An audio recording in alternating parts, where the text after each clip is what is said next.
नमस्कार दोस्तों, मैं मनीष कुमार भोज आप सभी का अपने YouTube चैनल पहाड़ एजुकेशन में हार्दिक स्वागत करता हूँ। आशा करता हूँ कि आप सभी स्वस्थ होंगे, साथ ही आपकी जो एलटी की जो प्रिपरेशन चल रही है वो बहुत शानदार तरीके से आप लोग एक नियमित गति से आप कर रहे होंगे। तो दोस्तों आज मैं इसी कड़ी में आपके सामने उत्तराखंड सहायक अध्यापक एलटी का एक यूनिट 5 की एक महत्वपूर्ण टॉपिक लेके उपस्थित हुआ हूँ। वो है आपका राज्यों में स्कूलों की संरचना, या फिर जो आपका यूनिट 5 आपके सामने अगर ओपन है तो उत्तराखंड के विशेष संदर्भ में स्कूल और प्रशासन की संरचना और योजना के संबंध में मैं लेके उपस्थित हूँ। तो निश्चित रूप में यहाँ से क्वेश्चन बनेगा। आइए शुरुआत करते हैं आज की श्रृंखला का पहला प्रश्न। देखिए पहला प्रश्न क्या कह रहा है, किसी राज्य के शिक्षा संबंधी दायित्वों को कितने भागों में बांट सकते हैं। ठीक है, यहाँ पर आप देखिए 3 दिया है, 4 दिया है, 5 दिया है, 6 दिया है। तो कितने भागों में इसे विभाजित किया जा सकता है। तो इसका जो सही आंसर है, आपको मतलब जिसे भी आता है क्वेश्चन का आंसर दीजिए। जो इसको सही आंसर है वो 5 भागों में से विभाजित किया।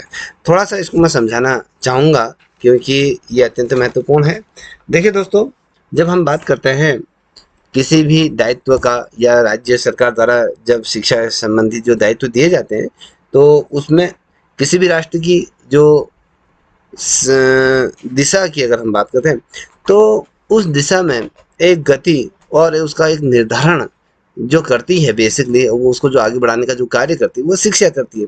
कोई भी राज्य हो या फिर कोई भी देश हो, उसकी जो सबसे महत्वपूर्ण जो रीढ़ की हड्डी होती है वो उसकी क्या होती है, शिक्षा व्यवस्था होती है।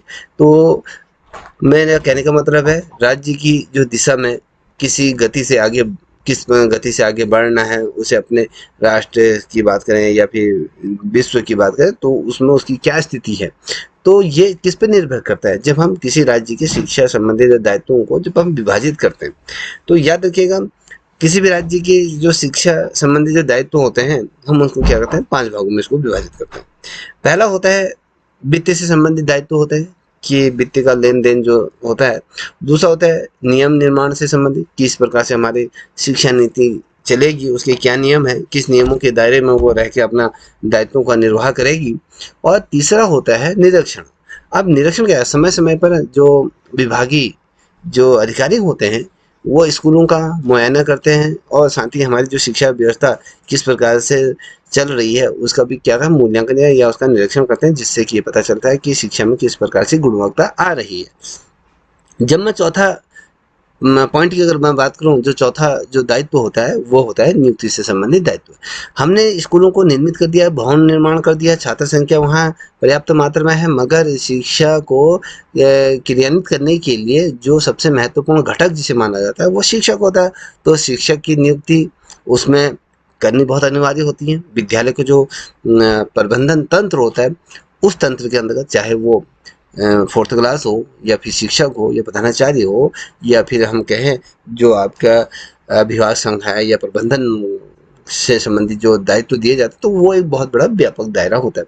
और जो बहुत ज़्यादा महत्वपूर्ण जो दायित्वों को हम कहते हैं कि जो बांट सकते हैं, वो 5वां जो दायित्व होता है वो अत्यंत महत्वपूर्ण, ये कहें इसकी रीढ़ की हड्डी मानी जाती है, जो होता है वो पाठ्यक्रम से संबंधित दायित्व। देखिए दायित्व क्या होता है, टीचर का जो दायित्व क्या होता है, उसका जो दायित्व होता है कि छात्र को उसका सर्वांगीण विकास करना दायित्व होता है। उसका कार्य क्या होता है, जो गुरु का बेसिकली जो अर्थ होता है, बच्चे को अंधकार से प्रकाश की ओर ले जाने का दायित्व कौन निर्वाह करता है, वो शिक्षक निर्वाह करता है। तो पाठ्यक्रम में जो संबंधित जो दायित्व होते हैं कि फिजिक्स में क्या दिया है, इंग्लिश में क्या दिया है, ठीक है, तो ये तमाम चीज़ें उसमें पूछी जाती है। तो ये आपको पता होना चाहिए कि दायित्व क्या होते हैं। तो इस प्रकार के दायित्वों को विभाजित किया गया। अब बात करेंगे दूसरे नंबर का प्रश्न। यहाँ पर क्या, बेसिक शिक्षा विद्यालयों में कक्षा 1 से लेके कक्षा 1 से किस कक्षा तक पाठ्यक्रम तैयार किया जाता है। देखिए बेसिक शिक्षा की अगर हम करें, प्राथमिक स्तर की बात करें, तो इसमें जो कक्षा 1 से लेकर किस कक्षा तक पाठ्यक्रम तैयार किया जाता है। जैसे यहाँ पर कक्षा 3 है, 5 है, 6 है और साथ ही यहाँ पर दिया है 8 है। तो ये किस कक्षा तक ये पाठ्यक्रम तैयार किया जाता है। तो इसका जो सही उत्तर क्या होगा, देखिए दोस्तों, जो बेसिक विद्यालयों में जो इसमें जो पाठ्यक्रम तैयार किया जाता है वो कक्षा 1 से लेकर 8 तक के लिए किया गया है, इसमें प्रावधान किया गया है। तो यहाँ पर तैयार किया जाता है। तो इसका जो सही आंसर होगा कक्षा एट्थ। ठीक है, वेरी मोस्ट इम्पोर्टेंट ये क्वेश्चन। ठीक, इस चीज़ को थोड़ा सा समझने की कोशिश कीजिएगा।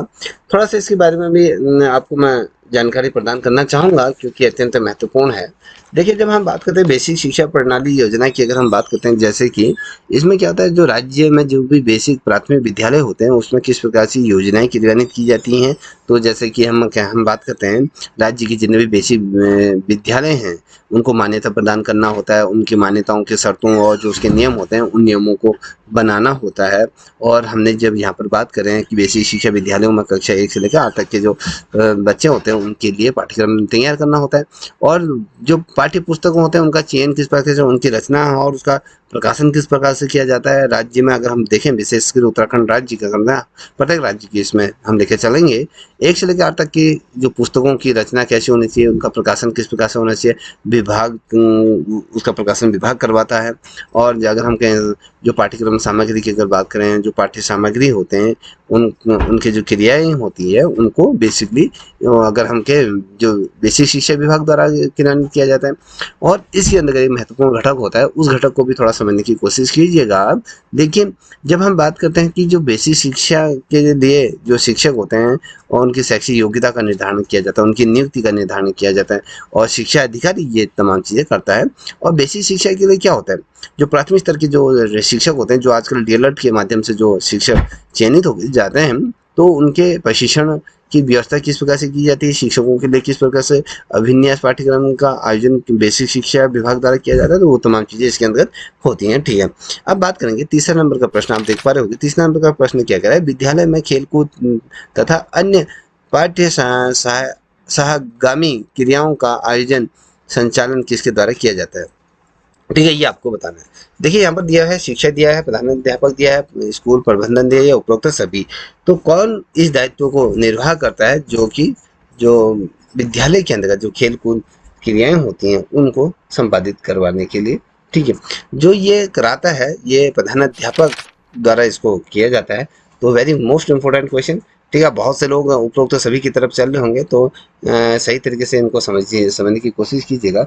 ठीक है, अब क्या होता है, कभी जब हम बात करते हैं निर्णय लेने की क्षमता की अगर बात करते हैं, तो ये किसके अंतर्गत होता है, जब विद्यालय में खेल कूद होंगे या पाठ्य सामग्री क्रियाओं का आयोजन कौन कराएगा, ये निर्णय किसके अंतर्गत होता है, तो ये तो करेगा ना प्रधानाध्यापक करेगा।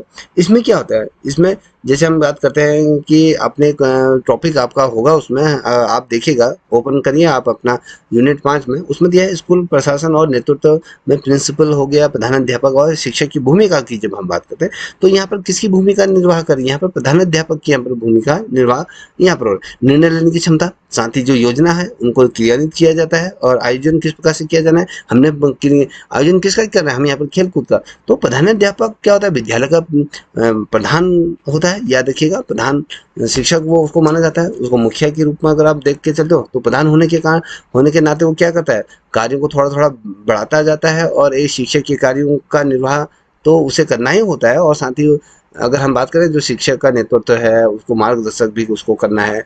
और यदि कोई शिक्षक कार्य अगर मैं कहूँ कार्य शिक्षा प्रदान करना होता है, तो प्रधानाध्यापक का दायित्व भी होते हैं, कर्तव्य भी होता है कि वो विद्यालय का ऐसा वातावरण उत्पन्न करें कि जिसमें शिक्षा को सही तरीके से उसको किया जा सकता है, सही तरीके से उसमें क्रियाएं हो सकती हैं।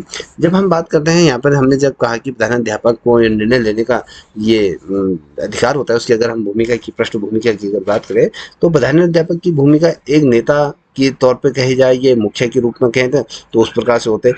एक नेता होने के नाते या कहें उसका जो दायित्व होता है, उत्तरदायित्व होता है कि वह विद्यालय को अपने नेतृत्व में सर्वश्रेष्ठ या कहें प्रगति के मार्ग पर प्रशस्त करने का हमेशा भरपूर कोशिश ही करता है। और समय समय पर जो आवश्यकता अनुसार वो उचित निर्णय भी लेता है। विद्यालय से संबंधित जितने भी क्रियाकलाप होते हैं, चाहे वो खेल कूद के हों या पाठ्य सामग्री क्रियाओं का आयोजन करना हो, तो ये सारे छोटे मोटे जो निर्णय होते हैं वो प्रधानाध्यापक द्वारा लिए जाते हैं। तो इस चीज़ को आप समझ चुके होंगे। ठीक है, अब बात करेंगे चौथे नंबर का प्रश्न है यहाँ पर, किसी राज्य के शिक्षा संबंधी दायित्वों में कौन कौन से दायित्व सम्मिलित हैं।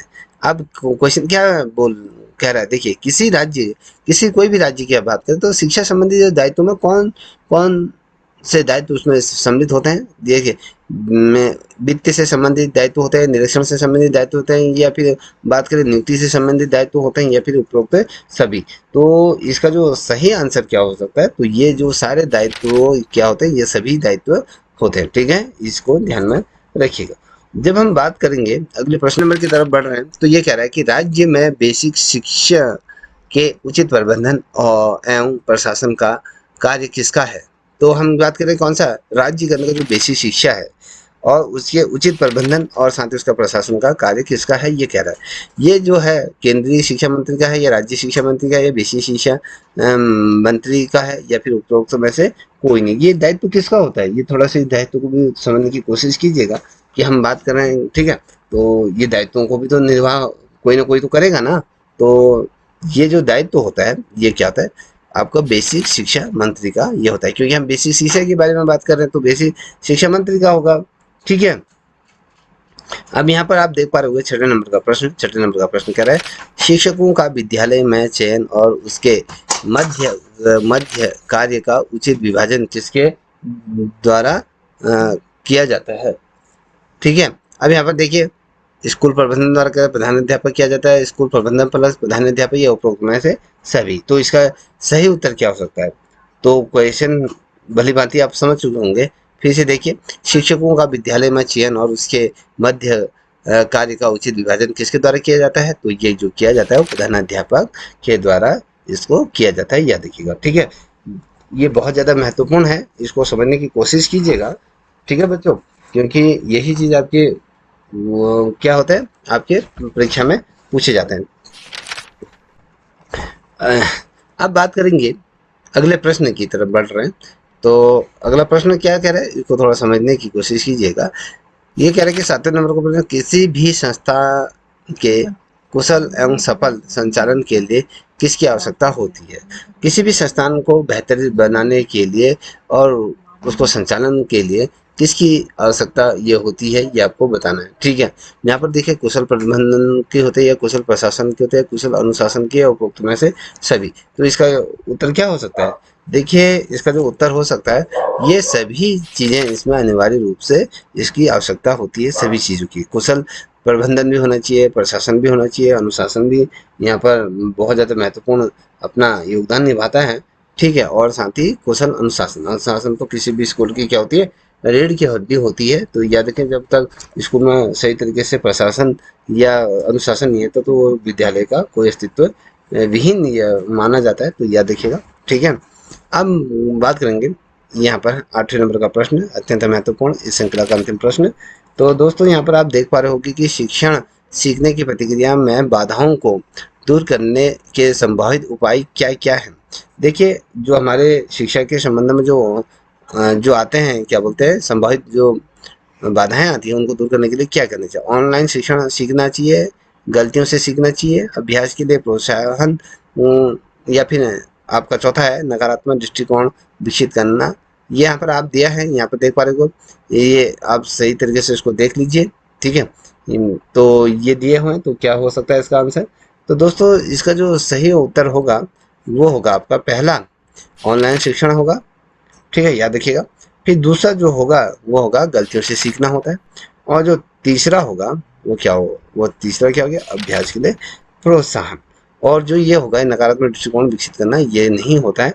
तो थोड़ा सा इसको मैं आपको बताऊं, तो इसका जो सही उत्तर होगा वो आपका ऑप्शन ए इसमें से राइट है। ठीक है, ये देख लीजिए। तो अब यहाँ पर थोड़ा सा समझने की कोशिश कीजिएगा। जब हम कहते हैं कि शिक्षण सीखने की जो प्रतिक्रिया में जो बाधाएं हैं, बाधाओं और संभावित जो समाधान की जब हम बात करते हैं, तो उसकी क्या होता है। देखिए, शिक्षण सीखने की प्रतिक्रिया में जो बाधाएं होती हैं, वो शिक्षण के अंतर्गत जो बाधाएं होती है वो उसको अलग अलग तरीके से विभाजित किया जाता है। जिसमें एक तो भावात्मक सीखने में बाधा होती है कि ये चीज़ जो होती है, ये बाधाएं शिक्षार्थियों को अत्यधिक सहज और महसूस कराते हैं और सीखने की प्रतिक्रिया में भी नुकसान पहुंचाती है।